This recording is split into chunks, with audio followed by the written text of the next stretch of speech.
말씀 보겠습니다. 이사야서 말씀이고요. 49장 7절에서 13절 말씀입니다. 이사야 49장 7절부터 13절 말씀입니다.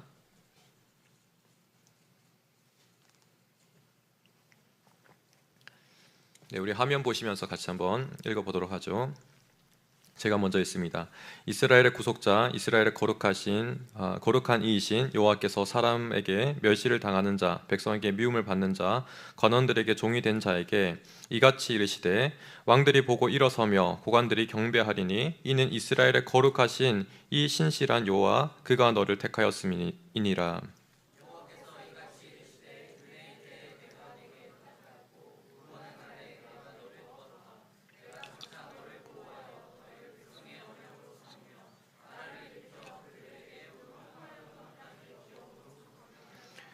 내가 잡혀있는 자에게 이르기를 나오라 하며 흑암에 있는 자에게 나타나라 하리라. 그들이 길에서 먹겠고 모든 헐벗은 산에도 그들의 풀밭이 있을 것인즉.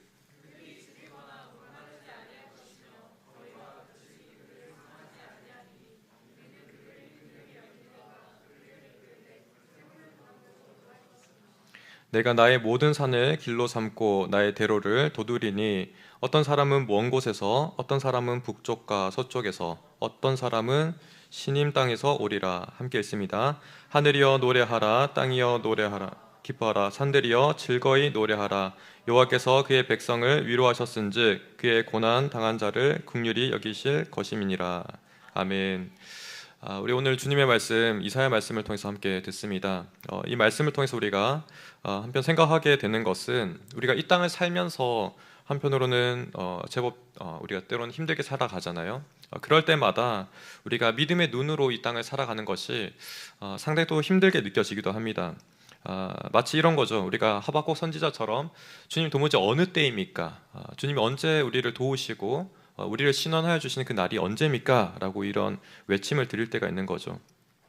어떠한 때는 우리가 변화의 때를 갈구하고 있고 또 그 당위성을 내가 너무 잘 알고 또 나도 어떻게 행동해야 되는지 알고 있음에도 불구하고 도무지 내 행동이 그렇게 변화되지 않고 실행되지 않을 경우들이 얼마나 많습니까? 그런 현실의 관성 속에서 환경도 또 심지어 나의 행동도 나의 내면적인 모습도 그다지 변하지 않는 그 상황 속에서 우리는 답답함을 많이 느끼게 됩니다. 그런 심경 속에서 우리는 하나님의 은혜의 때 이것을 주목하게 된다는 것이죠. 하지만 우리가 오늘 본문을 보는 가운데 은혜의 때를 이야기하기 앞서서 이 은혜의 때를 불러오는 주체를 조금 우리가 주목해 볼 필요가 있겠습니다. 그래서 오늘 우리가 본문을 살피게 되는 이 이사야서는 종의 노래가 총 4번이 등장합니다. 이사야 42장에서 처음 등장하고, 우리가 오늘 읽었던 이 본문이 두 번째 본문이며 49장부터 50장 이런 부분들이 세 번째 50장이 세 번째, 52장부터 53장이 네 번째 본문. 53장 너무 유명하죠. 고난받는 종의 이야기로 너무 잘 아실 텐데, 이러한 총 4가지 이야기 중에서 우리가 오늘 또 종의 이 노래를 살피게 됩니다. 이 종의 노래라는 것은 우리가 단순하게 생각한다면은 답답한 그 현실과 어려운 상황 속에서 하나님의 신실한 종이 등장하여서 구원과 정의를 이룬다는 메시아적인 노래가 우리가 그렇게 이야기할 수 있겠습니다. 물론 우리는 이런 본문들을 보는 가운데 그 주체가 예수님이라는 것은 너무 잘 알죠, 그죠? 근데 우리가 이렇게 너무 단편적으로 보지 말고 본문을 다시 한번 살피는 가운데서 이 본문을 이해하게 되면은 그저 예수님으로 우리가 단순히 치환하는 것은 너무 이렇게 참 심플한 생각이다 이렇게 할 수 있습니다. 오히려 더 복잡하고 더 상세한 이야기들이 많이 들어가 있다는 거죠. 그래서 우리가 1절을 한번 보시면은 1절부터 제가 4절의 말씀 가지고 왔는데 한 번씩 넘겨주시면 좋겠습니다. 1절에는 내게 들으라 라고 이렇게 말하고 있습니다. 구약 가운데 내게 들으라 이렇게 초청하는 말은 보통 신적인 메시지입니다. 심적인 음성이라는 거죠. 그러니까 이 종이 지금 표현되는 것이 나인데, 이 나가 지금 단순히 사람이 아닌 그런 존재로 우리가 이해할 수 있는 거죠. 하지만 우리가 좀 더 넘어가게 되면은 3절을 보게 되면 이스라엘과 동일시되는 모습을 보게 됩니다. 너는 나의 종이요 내 영광을 내 속에 나타낼 이스라엘이라 이렇게 말씀하고 있는데, 여호와의 종이 곧 이스라엘로 지금 대칭되는 거예요. 여기서부터 좀 벌써 복잡해지기 시작하는 거죠. 이스라엘은 사실은 집합적인 어떤 명사잖아요, 그렇죠? 한 민족을 다 일으키는 그런 이야기인데 그 가운데 여호와의 종과 지금 동일시된다는 것이 우리에게 다소 아리송하네 이런 생각을 가지게 합니다. 4절로 넘어가면 더욱더 혼란은 가중됩니다. 4절 말씀 한번 읽어보도록 하죠. 시작.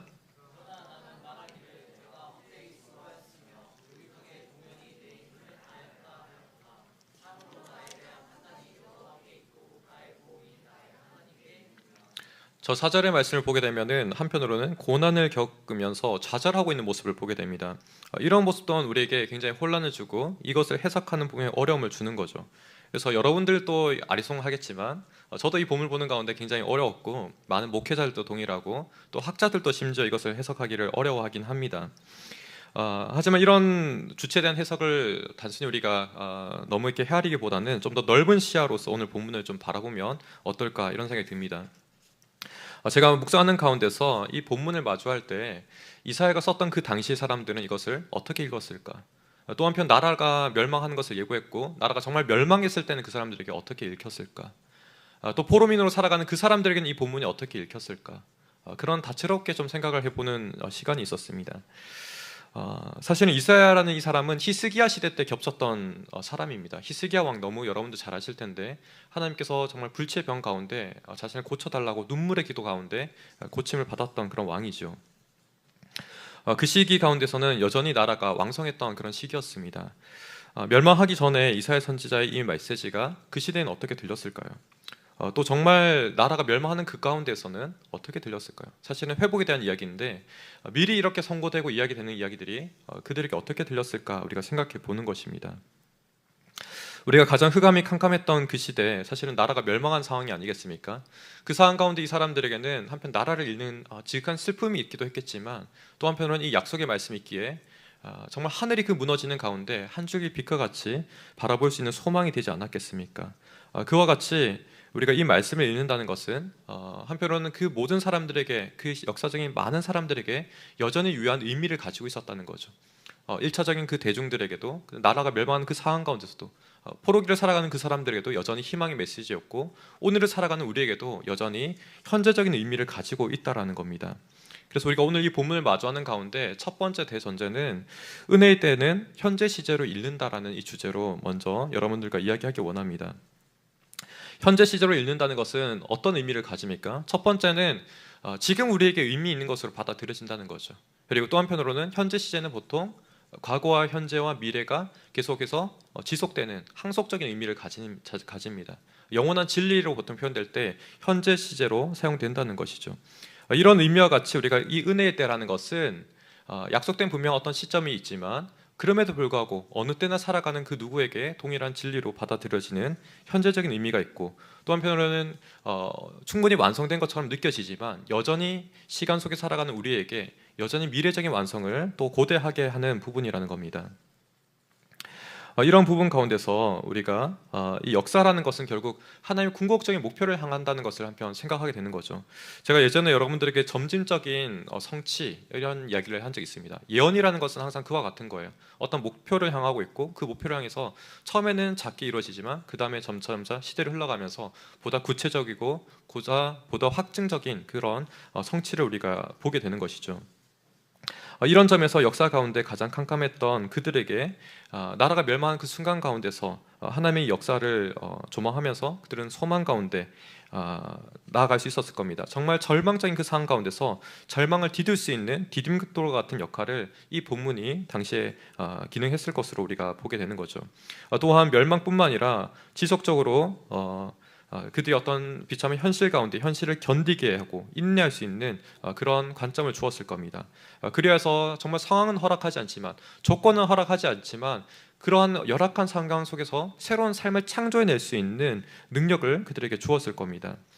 바로 이러한 사람들이 포로기 가운데 우리가 잘 알고 있는 사람 바로 다니엘 같은 사람이 있는 거죠. 그 사람 또한 포로민이었습니다. 자유롭지 못한 사람이었어요. 하지만 그 가운데서 그는 새로운 삶을 창조해낸다는 것이죠. 에스더 또한 바로 그러한 사람이었습니다.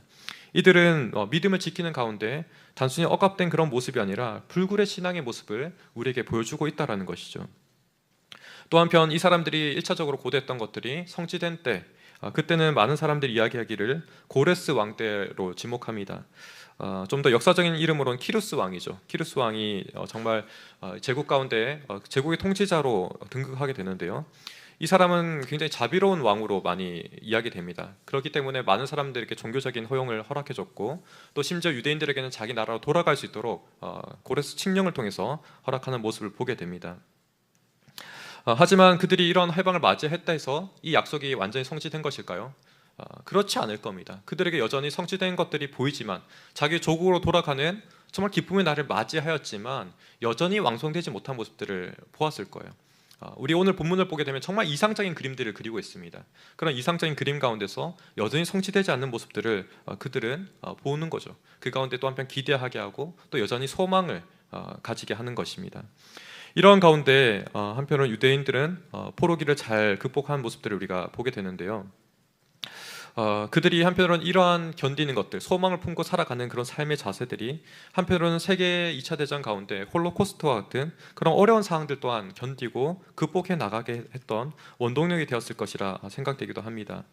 어찌되었든 오늘 이 본문은 여전히 우리에게 의미 있는 현재적인 시제로 다가온다는 것이죠. 이것은 비단 역사적인 관점 속에서 우리가 확인될 뿐만 아니라 고린도후서 6장 2절의 말씀 가운데서도 우리가 발견되는 부분입니다. 고린도후서 6장 2절의 말씀, 우리 화면 한번 띄워주세요. 네, 같이 한번 읽습니다. 시작.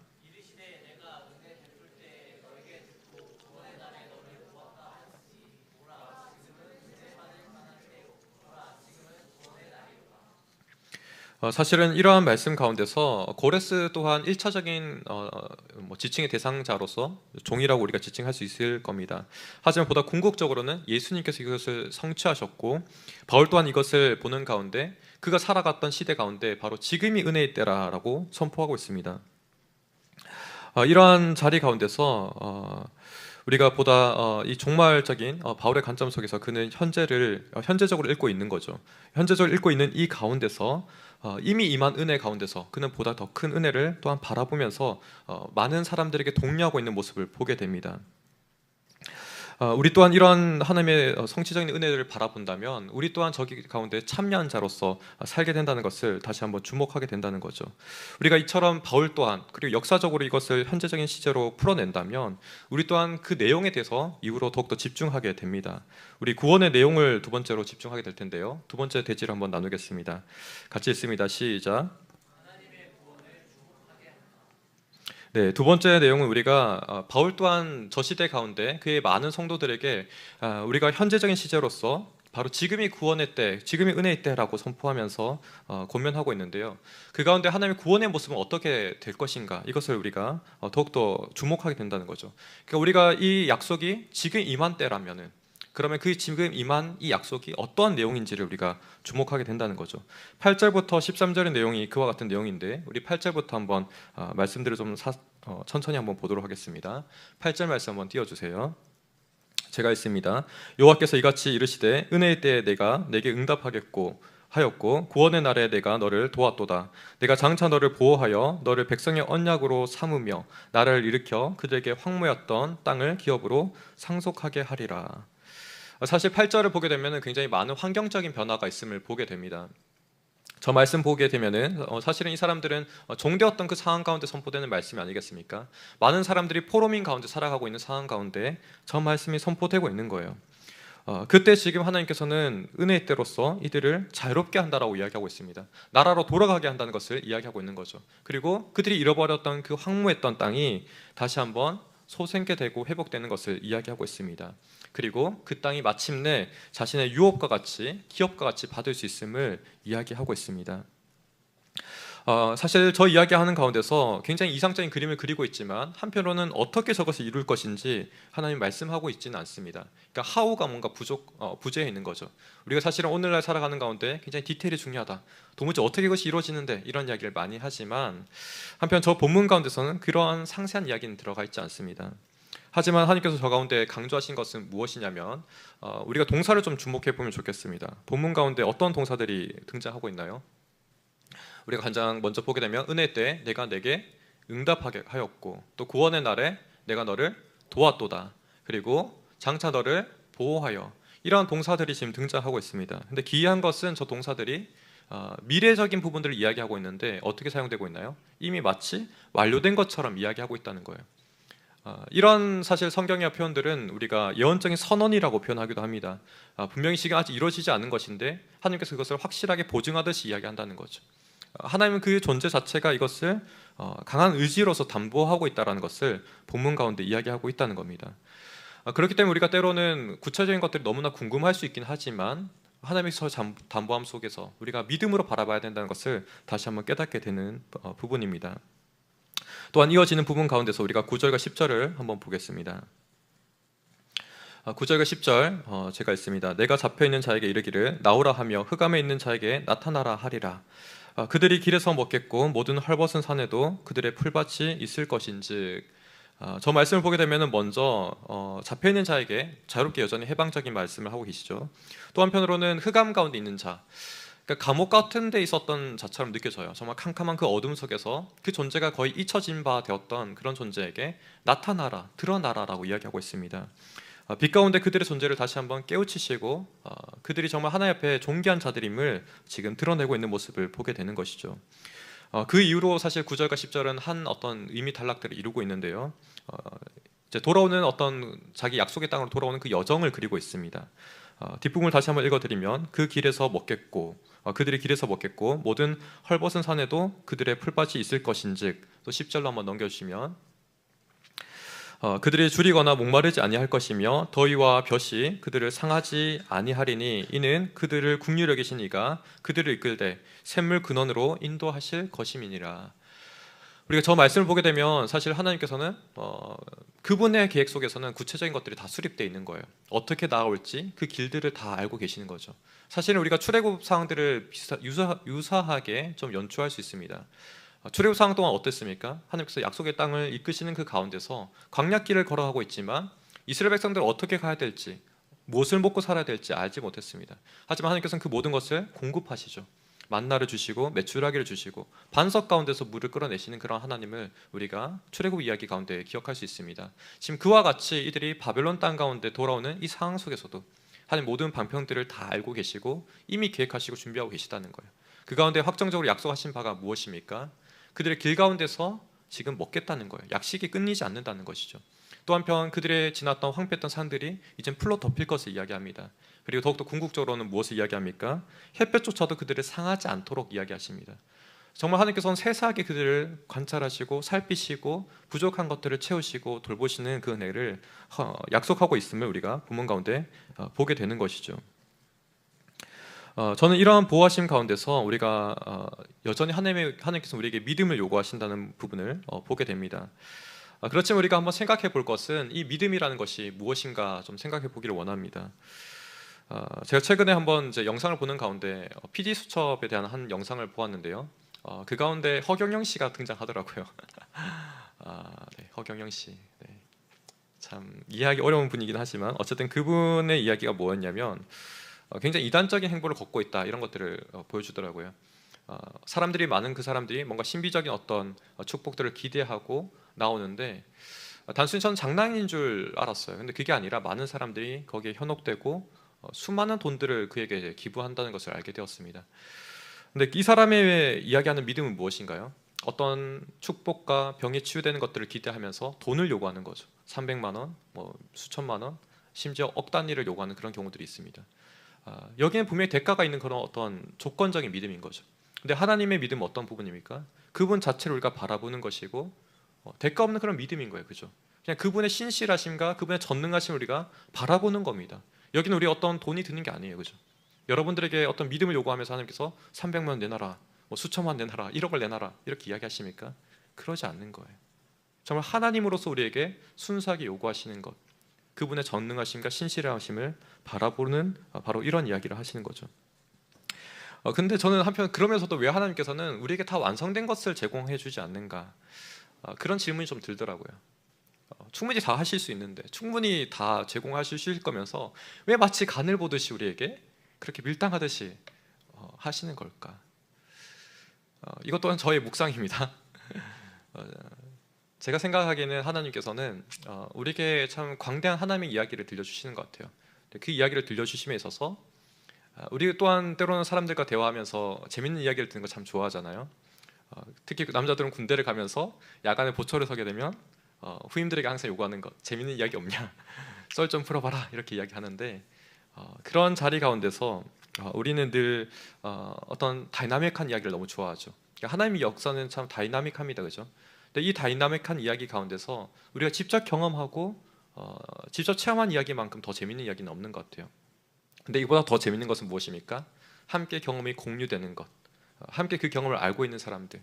그 사람들은 뭐 이야기가 풀어낸 능력이 다채롭지 않다 할지라도 너무 재밌는 거죠, 그죠? 그래서 남자들끼리 모이면 군대 얘기가 뭐 밤새도록 한다 이런 말이 있을 만큼 하나님 또한 동일한 것 같아요. 우리가 하나님 관점에서 생각해 보면은 그분이 우리에게 들려주시고자 하는 거대한 하나님의 역사를 들려주기 원하시는데, 그 가운데 우리를 동참시키시는 거죠. 이 이야기의 주체가 우리가 간접적인 그냥 청자가 아니라 우리가 그 이야기 가운데 등장하면서 체험하면서 모든 것을 겪도록 하시는 그런 은혜가 있다고 생각됩니다. 그러하기에 우리가 영원히 하나님과 교제하는 그 시점 가운데서 이 이야기가 들려질 때 우리에게 얼마나 큰 감격과 큰 감동이 되겠습니까? 그러하기 때문에 우리가 때로는 이 땅을 살아가는 가운데 모든 것이 구비되지 않는다 할지라도, 모든 것이 완전하지 않는다 할지라도 하나님의 이 약속이 우리에게 소망이 되는 것이고, 그 약속을 바라보면서 우리가 여전히 현재적으로 살아갈 수 있다는 것이죠. 이러한 관점 속에서 우리는 여전히 하나님을 신실하게 바라보고 그분의 계획과 방편이 우리에게 다 알려지지 않는다 할지라도 그분을 믿고 나아갈 수 있는 줄 믿습니다. 우리 이어지는 본문 11절과 11절, 12절 말씀 또한 한번 봅시다. 읽습니다. 시작. 내가 나의 모든 산을 길로 삼고 나의 대로를 도두리니 어떤 사람은 먼 곳에서, 어떤 사람은 북쪽과 서쪽에서, 어떤 사람은 시님 땅에서 오리라. 사실은 지금 우리가 산을 마주할 때 산이라는 것은 굉장히 큰 장애물이죠, 그죠? 천년의 그런 장애물이라 이야기할 수 있습니다. 우리가 길을 내는 가운데 산을 뚫고 산을 관통하는 거 얼마나 어렵습니까? 수많은 비용과 시간과 사람들의 노력이 요구됩니다. 그런데 오늘 본문 가운데서 보게 되면은 이 산을 어떻게 표현하고 있습니까? 산이 길이 된다고 이야기해요. 우리가 정말 어쩔 수 없는, 우리가 불가항력적인 그런 장애물과 같은 그런 산이 길이 된다고 이야기하시는 거예요. 하나님이 정말 온 세상을 만드신 창조주이시고 조성자이시고 또한 이것을 충분히 관리할 수 있는 주관자 되심을 우리가 목도하게 되는 것이죠. 이 가운데서 계속해서 우리에게 주목해야 하는 것은 하나님 그분 자체를 우리가 주목하게 하는 겁니다. 그분이 얼마나 대단한 분이신지, 얼마나 놀라운 권능을 가지신 분이신지 우리에게 주목하고 또한 기억하게 하는 부분이 바로 이 말씀과 같다라고 할 수 있습니다. 그러할 때 우리가 어디 있는지가 중요합니까? 그렇지 않습니다. 우리가 아무리 먼 곳에 있다 할지라도, 우리가 북쪽에 있다 할지라도, 서쪽과 남쪽과 어디 있다 할지라도 내가 있는 그 자리가 중요한 것이 아니라 하나님의 이 은혜의 때 우리에게 그런 제한 없이, 어떤 산들도 제한 없이, 어떤 불가항력적인 장애물도 제한 없이 우리에게 하나님께 나올 수 있는 길이 된다는 것을 보여주고 있습니다. 또한 이어지는 말씀 가운데 13절은 어떻게 결론 맺고 있습니까? 함께 있습니다. 시작. 하늘이여 노래하라, 땅이여 기뻐하라, 산들이여 즐거이 노래하라. 여호와께서 그의 백성을 위로하셨은즉 그의 고난 당한 자를 긍휼히 여기실 것임이라. 사실은 이 가운데서 굉장히 완성적인 모습을 보여주고 있습니다. 여러분들 요한계시록을 조금 읽어봤으면 아실지 모르겠지만, 요한계시록이라는 것은 하나님의 보좌를 중심으로 해서 정말 모든 피조물들이 함께 모여서 찬양하고 있는 모습으로 엔딩을 마치게 됩니다. 근데 이사야서는 이러한 장면들이 좀 제법 반복되어져요.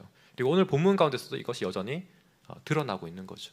하나님의 이 은혜의 때, 구원의 때 그 마지막 종결적인 부분은 온 열방과 온 피조물들이 함께 모여서 주님을 찬양하는 것으로 마치고 있다는 겁니다. 하나님께서 원하시는 이 대서사의 이야기는 바로 이와 같은 것이죠. 그분의 아름다우심과 그분의 영광스러움이 바로 이와 같이 찬양되어지고 고백되어지기를 원하시는 거죠. 우리 또한 그러한 자리 가운데서 소망을 가지고 이 땅을 살고 또 이 완성의 때를 바라보면서 우리가 여전히 주님의 신실한 그 마음을 품고 살아가기를 간절히 소망합니다. 그리하여서 이 신실함을 우리 또한 실제로 경험하고 우리에게 베풀어 주신 수많은 그 은혜들을 정말 이 땅 가운데 살아가는 가운데 경험하면서 마침내는 그 앞에 뜨거운 가슴으로 찬양하며 소망하는 저와 여러분 되기를 간절히 소망합니다. 마지막 세 번째 대지는 이러한 자리 가운데서 우리를 그리스도의 대사로 초대한다는 겁니다. 사실은 우리가 오늘 본문을 보는 가운데 여호와의 정, 여호와의 종 이것을 해석하는 것이 굉장히 까다롭다고 이야기했습니다. 그런데 이 여호와의 종에 대해서 한편 우리 자신을 한번 놓고 여러분 나중에 읽어보세요. 그렇다 할지라도 해석이 안 되는 게 아니에요. 우리 자신을 그 가운데 넣었을 때도 여전히 동일하게 우리가 이렇게 살아가는 삶이 하나님께서 우리에게 요구하신 삶이 아닌가? 그런 생각이 들 만큼 우리를 넣는다 할지라도 잘 어울리는 거예요. 그렇기 때문에 우리가 처음에 난제와 같이 어렵게 느껴졌던 왜 이 여호와의 종이 이스라엘과 동일시 되는가, 왜 뒷단적인 그 명사와 동일시 되는가라고 우리가 생각해 볼 수 있는 것이죠. 그렇기 때문에 우리가 아까 앞서서 나눴던 고린도후서 6장 2절의 말씀 가운데 바울 사도는 바로 이때가 은혜의 때라고 선포했던 거죠. 그리고 좀 더 우리가 거슬러 올라가면은 고린도후서 5장 20절 가운데서는 바로 우리가 그리스도의 대사다, 우리가 그리스도의 사신이다라고 이야기하고 있습니다. 우리가 이 땅을 살아가는 가운데 마치 그리스도의 그 모습과 같이, 우리가 하나님의 그 종과 같이 이 땅을 살아가야 된다는 이야기를 들려주고 있는 것이죠. 우리 이사야 49장 7절 말씀 한번 보도록 합니다. 여러분의 목소리 한번 읽어주세요. 시작.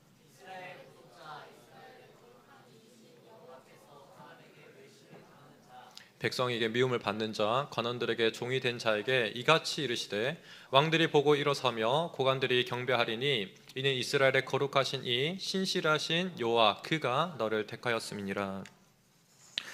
우리가 7절 말씀을 보게 되면은 바로 우리가 그런 굉장히 신비적인 어떤 여호와 종을 보게 되죠. 굉장히 하나님의 택하신 자이기도 하지만 동시에 멸시를 받는 자를 보게 됩니다.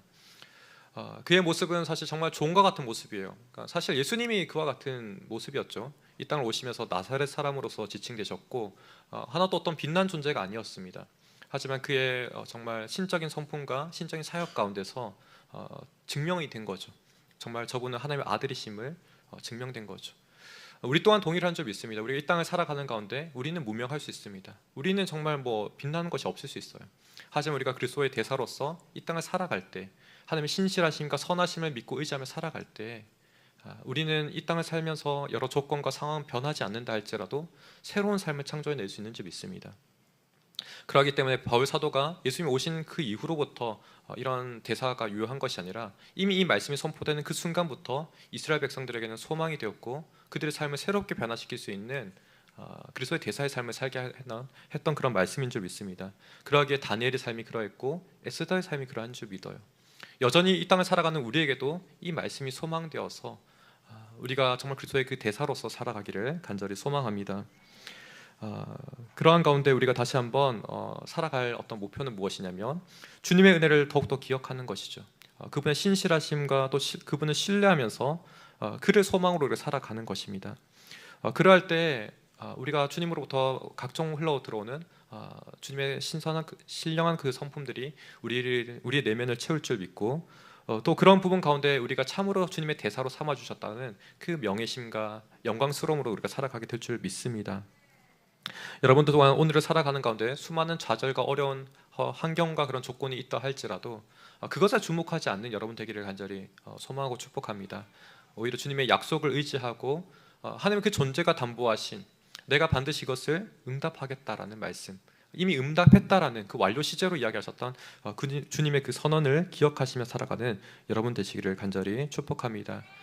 그러한 자리 가운데 우리가 무엇을 하는 것이 아니라 하나님이 이미 이루시고 우리가 이미 함께 하시고 이미 성취하시는 주님의 은혜를 또한 경험하게 될 줄 믿습니다. 이 시간 가운데 다시 한번 우리가 그리스도의 몸된 지체로 부르신 주님의 그 영광의 초대를 잊지 아니하고 은혜 때를 매일매일 살아가는 저와 여러분 되기를 다시 한번 축복합니다. 우리 함께 찬양하며 나아가기 원하는데요, 우리 더욱더 주님 한 분을 좀 바라보는 시간 되기를 원합니다. 우리의 마음 가운데서는 상황과 조건 가운데 도무지 은혜의 때가 언제인지, 하나님의 때는 도무지 언제인지 이렇게 답답한 마음이 있었을 겁니다. 하지만 그것은 이미 임했고 우리가 그리스도를 바라보는 그 순간부터 우리에게 실제적으로 또한 적용됨을 우리가 보게 됩니다. 그러기에 이 찬양하는 가운데 우리가 주님 한 분만을, 그분 안에 있는 우리가 온갖 신령한 것들을 사모하는 마음으로 우리가 함께 찬양하기 원합니다.